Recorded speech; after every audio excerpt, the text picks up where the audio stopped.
Put the kit ID in the search box and access the latest kit documentation. Here is the overview of the kit. Here you can find the related videos. These are the tools you need to build this kit. This is the inventory of the kit, including PCB, resistors, capacitors, transistors, and LEDs. This is the PCB of the kit, and this is the circuit schematic of the kit. If you are interested to deep dive into the design, please visit our website for classes and workshops. These are the resistors of the kit. This kit uses 2 groups of resistors, and in your kit you might have 4 bands for 5-band resistor. This is the color coding for 680 ohm 4-band resistor. This is the color coding for 680 ohm 5-band resistor. This is the color coding for 10 kilo ohm 4-band resistor. This is the color coding for 10 kilo ohm 5-band resistor. These are the spots the resistors should be placed. Use the color coding and the resistor IDs to place them accordingly. Mount the components in place, bend the leads at the back, solder them, and cut the excess lead.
Capacitors. This kit uses 2 capacitors to be placed in spots called C1 and C2. These are the spots the capacitor should be placed in. Electrolytic capacitors have polarities. To place the component correctly, the positive and the negative leg should be identified. The positive leg is longer and the negative is shorter. On the body of the capacitor is a white band pointing to the negative leg. Mount the components in place, bend the legs at the back, solder them, and cut the excess leads.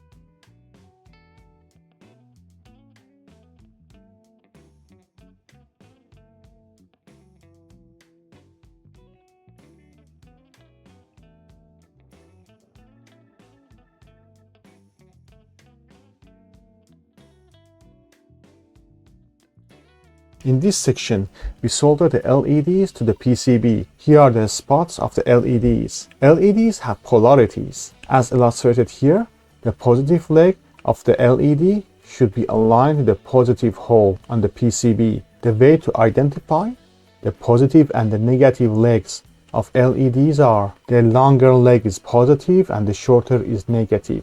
If you look inside the LED, the shorter connector is positive. Put the component in place, bend the leg at the back, solder them, and cut the excess leads.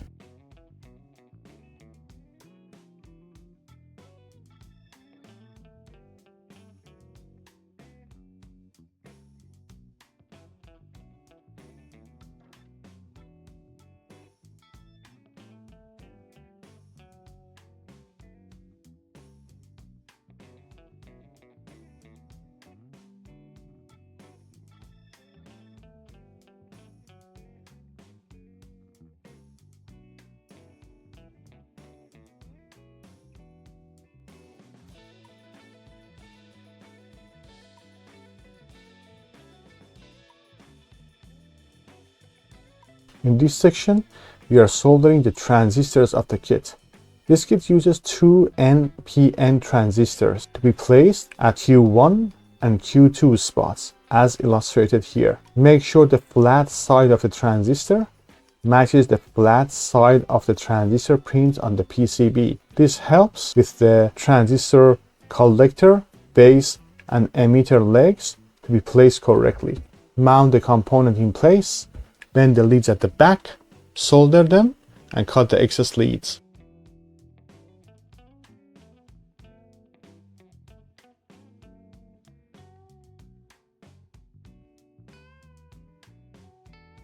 In this section, we are connecting the power connector. The battery connector should be connected to this spot. The red wire connects to the positive with plus sign, and the black wire connects to the negative or minus sign.